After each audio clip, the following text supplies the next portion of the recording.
In this video, I'm going to show you how to assemble the Jetson Bolt Pro e-bike. Now, this particular video is going to cover unboxing, a brief unboxing, and the assembly of the bike. I have also prepared another video, if you'd like to watch it, that's going to go more into the features of the bike as well as testing and a final review of it. And I'll give you a link to that in the description and throughout the video here today. So for this one, we're just going to get the new one here out of the box, and I'm going to show you how to assemble it. So we got it down here on the floor now, and we're going to go ahead and open this and let's see what's inside and what it's going to take to put it together so we can start using it. Are you ready, Levi? Yeah. All right, let's go. Why don't you go ahead, let's start with cutting these straps here.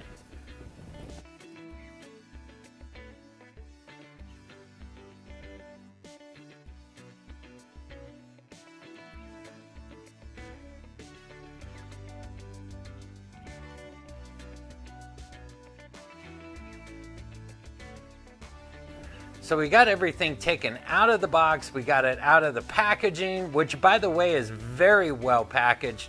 Really impressed with the job that they do of making sure that there's no damage to these bikes in shipping. So however, what we have now, we have the main body of the bike, it's all set there and ready to go. It also comes with the seat, and we do have that. We also have both the pedals and they're ready to go. We have the rear fender that we'll be installing, and then we have our charging cable. It comes with a couple of different wrenches, as well as it has an Allen wrench that comes with it. And we also have our two owner's manuals that are included, so we can go ahead and figure out how everything works on it.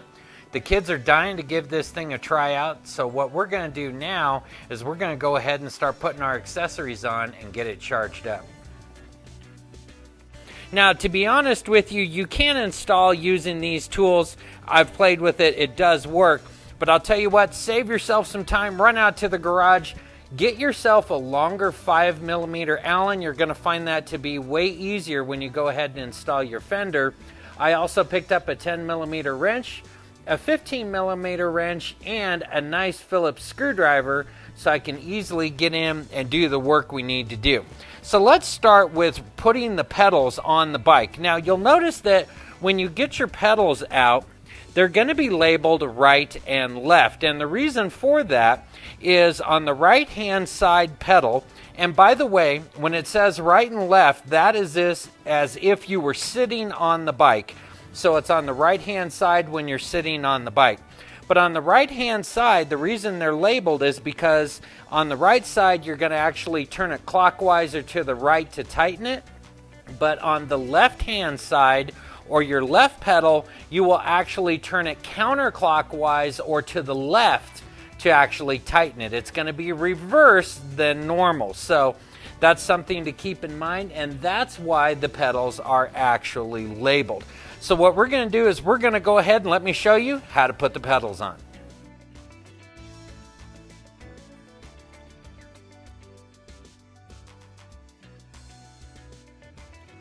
To install your rear fender, you're going to go to the back of the bike. You'll see the hole that's located here right up above your rear tire, and that is where your fender is going to mount right in through here.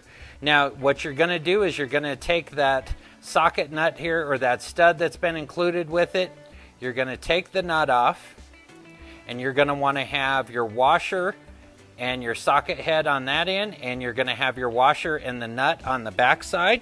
So you'll just run that through the fender mounting bracket like you see there. Run that through on the back side, and then what you'll do is put your washer on and then start to apply the nut. Now this can be a little tricky, it's a little tight in there, but you can get into it. Now this is where having your own 5mm Allen is going to really come in handy. So what you have to be careful of is once you put in the Allen that's supplied, when you start to go to tighten, what you're going to have a problem with is you may be hitting this mounting area right here for your seat, and you may scratch your frame. That's why I recommend, if you can, go out in your garage, find yourself a 5mm Allen that's longer like I have here, and that way I stay clear. I can take my wrench, put it on the inside on that nut, and I can just now go ahead and tighten this down into position.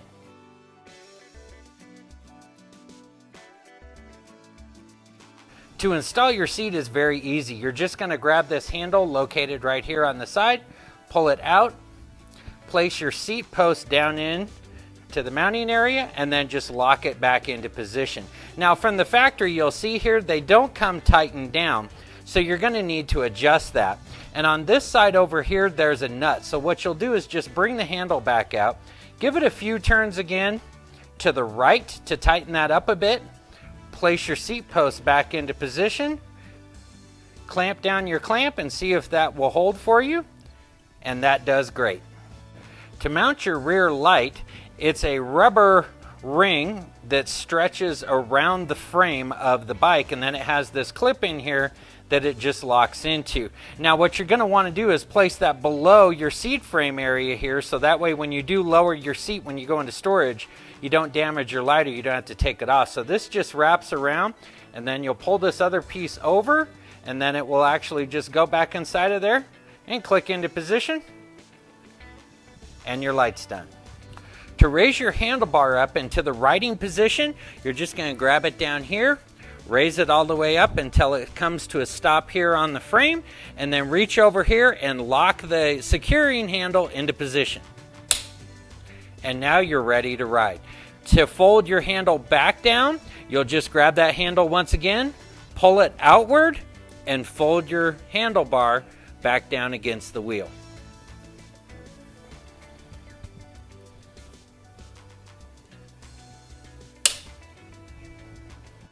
Now you're not quite done. You'll notice here that your handlebars come shipped and they're kind of in a down position, so you're going to need to bring them up. Kind of the same concept with your seat. You have a handle right here and you're just going to pull out on it like you see there, and then move the handlebars to a position that's going to be comfortable for you, and then lock it back down in place. You also have a forward-facing reflector up here on your handlebar. I found for me the best position for it was as close as I could get it here to the center. That was the only place it really wasn't interfering with anything. And on the bottom side, it has a Phillips head screw in there that you're just going to need to tighten down and secure it into place. Now I know you're excited to get out and start using your new e-bike, but you're not done quite yet.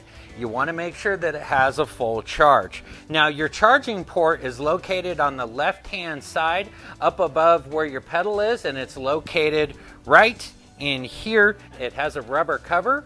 You're just going to pull that off to the side and then plug your adapter for your charger into the outlet. Plug your charger into a standard outlet,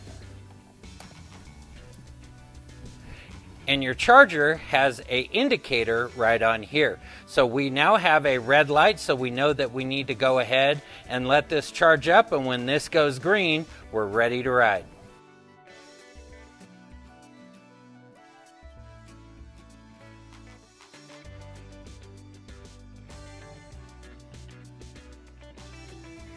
I hope you found this video to be helpful and informative in getting your Jetson Bolt Pro put together, assembled, and up and running. If you found value in this video, please do me a favor and hit that like button for me. It just lets YouTube know that y'all appreciate my content. If you'd like to see more videos like this one in the future, hit that subscribe button and stick around here with me. As always, I appreciate you stopping by, and thanks for watching.